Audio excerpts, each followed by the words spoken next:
اور جو مال تمہاری بیویاں چھوڑ مریں اگر ان کی اولاد نہ ہو تو اس میں سے نصف تمہارا ہے،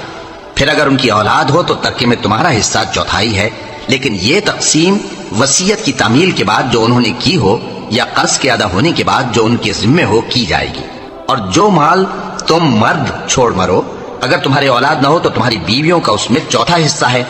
پھر اگر تمہاری اولاد ہو تو ان کا 8واں حصہ ہے۔ یہ حصے تمہاری وصیت کی تعمیل کے بعد جو تم نے کی ہو اور ادائے قرض کے بعد تقسیم کیے جائیں گے۔ اور اگر ایسے مرد یا عورت کی میراث ہو جس کے نہ باپ ہو نہ بیٹا مگر اس کے بھائی یا بہن ہو تو ان میں سے ہر ایک کا چھٹا حصہ ہے، اور اگر ایک سے زیادہ ہوں تو سب 1/3 میں شریک ہوں گے۔ یہ حصے بھی بعد ادائے وصیت و قرض بشرطے کہ ان سے میت نے کسی کا نقصان نہ کیا ہو تقسیم کیے جائیں گے۔